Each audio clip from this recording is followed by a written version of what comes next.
Hi everyone. I just kind of wanted to talk about why, I feel that my page would fall under, public interest rather than defamation, or out of malicious intent.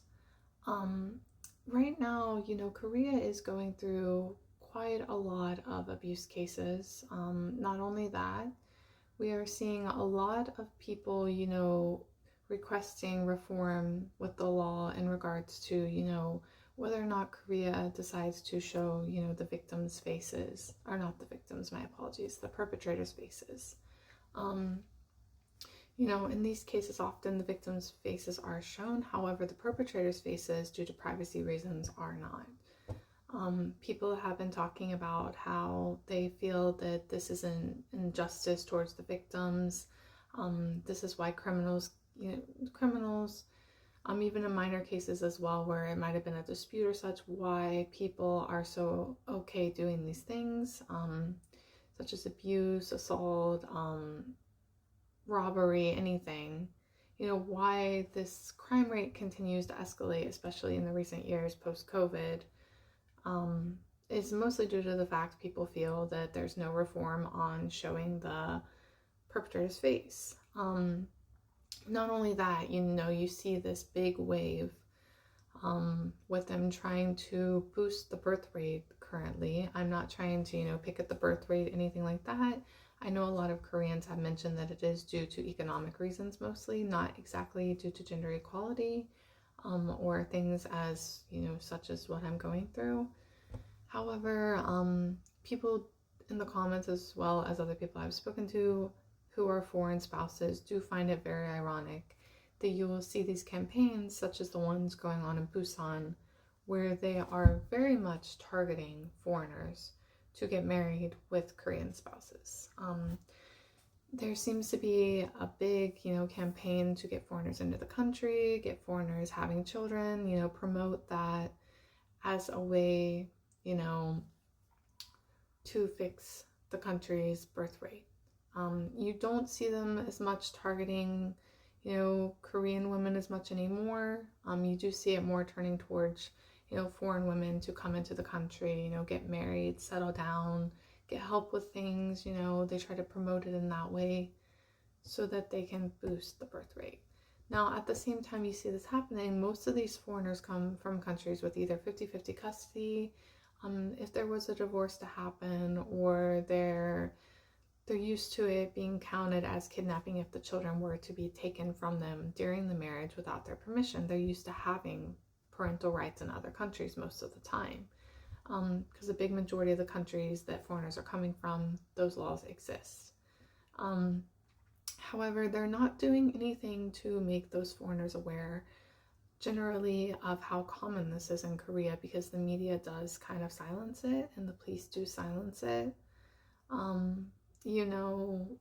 A lot of these women and men involved who are parents to these children who came here thinking, this was a safe country, end up having the children either ripped from them or threatened to be ripped from them by both their spouse and their mother-in-laws. And it's not just, it's not just been me.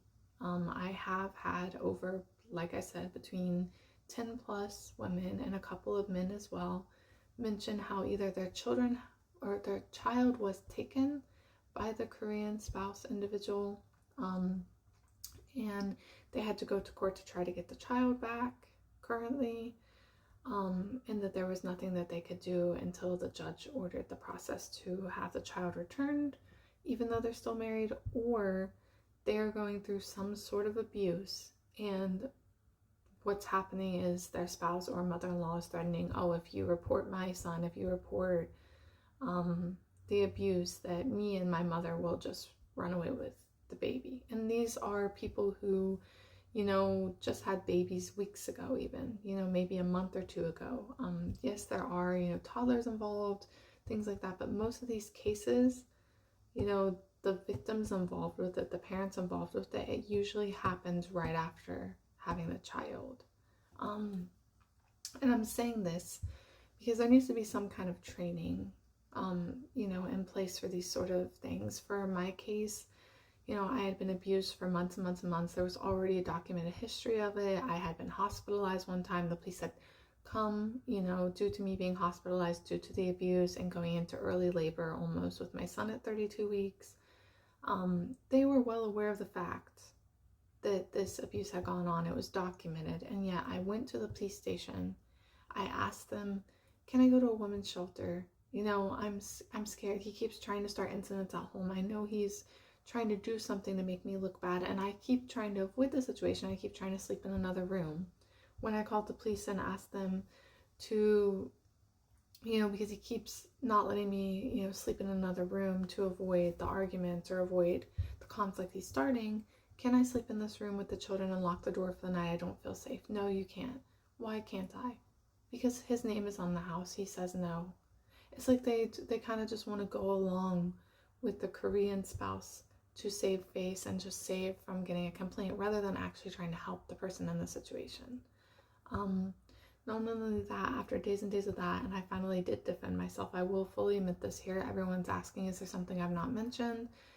There is a video, which the only reason I've not posted it is because, as you know, none of the videos with him and I have posted because I do not really know how to use good enough video coverage to cover someone's whole face all throughout the video. I will be honest on that. So to protect, my husband's privacy, I did not post those. That includes the video of me, defending myself. I would post it if I could. I'm sure it'll eventually probably get out there somewhere. I will be the first to admit I look like I'm really out of it and I'm just ready to get out of the situation. That morning, it had been 2 days of the police constantly coming to our house and me trying to explain the situation and what he's doing and the history of abuse, and they hadn't helped me. He kept, they kept not bringing translators and then letting him just file these false claims on things like adonhakte, things like that, which has been proven false. The person in charge of it at City Hall or the suing office told me that my case was proven not guilty because it was a lie. But basically they wouldn't bring a translator, they wouldn't help. And after, that amount of time of being blocked in the house, I kept trying to just take the girls to school, and I always take my son along. He agreed to it, and yet he would wait until I went to open the door, start recording falsely and saying that he didn't agree, and starting to block us in front of my children. Some of which was on their birthdays when they had to get to school in time, things like that. So he had already done it that morning, which I have a video of, and you can tell he's the one in control of the situation, but he started sticking his tongue out behind the camera, kept pulling and blocking on me when I was holding my son trying to walk down the steps outside of the apartment to get out of it, and I kept pressing the elevator and it wasn't coming quickly enough. So I don't even know what I was really thinking in the moment except being very scared from everything I've been through. And also, getting threats that he's going to falsely lie to the police again. What's going to happen when the police come? What are the police going to do? So I did, do this 4 times to his face. He has it on video. I told the police what was I supposed to do. My daughters have seen him do this over and over again and hit me in front of them. And I just sit and do nothing. And I'm scared. And no one's helping me. What else am I supposed to do? Just let my daughters know that that's okay. And you can just tell I'm just yelling get out of my way, and my eyes look like I'm just mentally just exhausted and done. So it's not the best look, but I will be honest with that. But one of the times when I had, slapped his face, I hadn't slapped it again, and he purposely was moving his head to the side as over exaggerated as he could because I hadn't even done it. And then he caught himself that he moved his head one time when I didn't even touch his face. Long story short, I went to the police station. I told them I wanted to go to a shelter if I could. They called the 2 family violence ladies, and they came and were like, oh, let's go over some paperwork, and I'll hold your son while you're going over. He looks really heavy. He was kind of hard to hold. I let her hold my son, and next thing I know, apparently they had called my mother-in-law and my husband and just handed the baby to him while they were talking. And they kept telling me I could go home with my son as long as I didn't choose to go to a shelter due to the investigation going on, which I was legally allowed to do. But the police officer is here. The one counselor who was talking to me is here outside of the room now in the hallway. My son's over here with my mother-in-law in the corner, and the other counselor lady moves my belongings out from under the yomucha And my mother-in-law starts darting, and the police did absolutely nothing. And I was begging on the floor like this,